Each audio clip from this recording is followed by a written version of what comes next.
তেলের পাম্পের জন্য পাম্পগুলোতে রাতেও ভিড় করছেন গ্রাহকরা। দীর্ঘ অপেক্ষার পরও তেল না পাওয়ার ক্ষোভ প্রকাশ করেছেন অনেকে। রাজধানীর আসাদ গেটে আছেন নাইম কামাল, সরাসরি যুক্ত হচ্ছি তার সঙ্গে।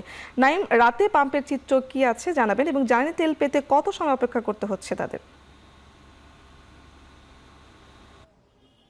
জি পুতুল, আমি এখন রাজধানীর আসাদ গেটে আছি। এর আগে কিন্তু পরিবাগে ছিলাম, সেখান থেকে এখান পর্যন্ত এসেছি এবং এখানে কিন্তু রাস্তার দুপাশে দুটি পেট্রোল পাম্প রয়েছে, দুটিতে কিন্তু প্রচুর পরিমাণে ভিড় রয়েছে। আমরা এখানে দেখেছি যে অন্যান্য জায়গায় ব্যক্তিগত গাড়ি এবং মোটরসাইকেলের ভিড় লক্ষ্য করেছি, কিন্তু এই জায়গাটিতে এসে আমরা যেমনটি দেখেছি ব্যক্তিগত গাড়ি মোটরসাইকেলের পাশাপাশি কিন্তু এখানে প্রচুর পরিমাণ গণপরিবহন যে বাসগুলো রয়েছে সেগুলো কিন্তু সারিবদ্ধভাবে দাঁড়িয়ে আছে।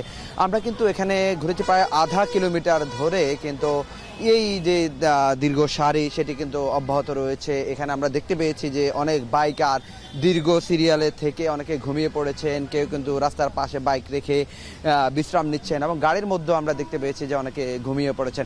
অর্থাৎ কেউ কেউ বলছেন যে তারা 2 ঘন্টার উপরে ধরে সিরিয়ালে রয়েছেন, কিন্তু এখন পর্যন্ত তারা তেলের পাম্পের কাছে পর্যন্ত যেতে পারেননি।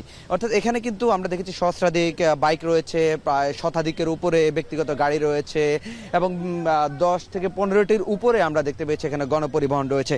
এবং এই দীর্ঘ সারি বলে দিচ্ছে যে আসলে তেলের জন্য মানুষ কিন্তু কতটা উদ্গ্রীব হয়ে পাম্পগুলোতে ভিড় করছেন। এর পাশে যে উল্টো পাশে যে পাম্পটি রয়েছে সেটি তো আমরা একই চিত্র লক্ষ্য করেছি, সেখানেও কিন্তু প্রচুর পরিমাণ ভিড় রয়েছে। বাইকের পাশাপাশি ব্যক্তিগত গাড়ি, সেখানেও গণপরিবহনের দীর্ঘ সারি লক্ষ্য করছে। আপনি দেখতে পাচ্ছেন যে যতটুকু পর্যন্ত আমরা যাচ্ছি পুরো পথেই কিন্তু ব্যক্তিগত গাড়ি এবং মোটরসাইকেলের দীর্ঘ সারি রয়েছে। প্রত্যেকের অপেক্ষা কখন তারা তেল পাবেন, পাম্প বন্ধ হওয়ার আগ পর্যন্ত তারা কিন্তু আসলে তেল নিতে পারবেন কিনা সে আশঙ্কা কিন্তু বাইকাররা করছেন।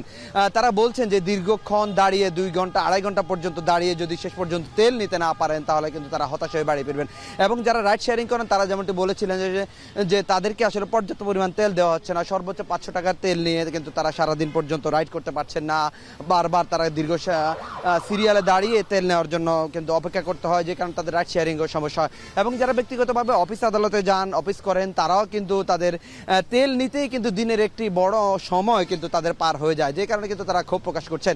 তবে এ থেকে তারা কিন্তু স্থায়ী সমাধান চান। তারা চান যে তাদের পর্যাপ্ত পরিমাণ তেল দেওয়া হোক। তবে পাম্প মালিক এবং কর্তৃপক্ষ যারা রয়েছেন তারা যেমনটি আমাদেরকে বলছেন যে কিছু কিছু বাইকার আছেন যারা কিন্তু তেল নিয়ে বারবার কিন্তু তারা একবার তেল নিয়ে আবার পেছনে দাঁড়াচ্ছেন, যে কারণে সারিটি দীর্ঘ হচ্ছে। আবার কেউ কেউ তেল মজুদের অভিযোগও করছেন। তবে পাম্প কর্তৃপক্ষ বলছেন তারা সর্বোচ্চ চেষ্টা করছেন বিশৃঙ্খলা এড়িয়ে শান্তিপূর্ণভাবে যেন তারা তেল সরবরাহ করতে পারেন। তবে বাইকাররা বলছেন যে তারা যে দীর্ঘ সারিতে দাঁড়িয়ে থাকেন, কিছু কিছু বাইকার রয়েছেন যারা কিন্তু হুমড়ি খেয়ে হঠাৎ করে সিরিয়াল ভঙ্গ করে পাম্পের ভিতরে ঢুকে যান, যে কারণে কিন্তু তারা তাদের অপেক্ষার সময়টা আরও বেড়ে যায়। তারা এ থেকে মুক্তি চান। তারা কিন্তু এখানে শান্তিপূর্ণভাবে যে তেল নেওয়ার জন্য তারা সারিবদ্ধভাবে দাঁড়িয়ে আছেন। আপনারা দেখতে পাচ্ছেন যে অনেকে কিন্তু এখানে বিশ্রাম নিচ্ছেন, বাইক নিয়ে রাস্তার পাশে দাঁড়িয়ে আছেন, কেউ কিন্তু বসে আছেন, অনেকে ঘুমিয়ে গেছেন।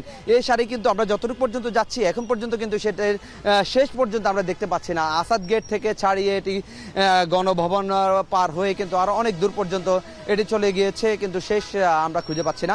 তো এইভাবেই কিন্তু বাইকাররা এবং ব্যক্তিগত যারা গাড়ি রয়েছে, গণপরিবহনগুলো রয়েছে, সেগুলো কিন্তু দাঁড়িয়ে আছে তেল নেওয়ার জন্য। এ ছিল কিন্তু রাজধানীর আসাদ গেট থেকে যে তেলের পাম্প রয়েছে সেখানে কিন্তু তেল নিতে দাঁড়িয়ে থাকা দীর্ঘ সারির সর্বশেষ তথ্য।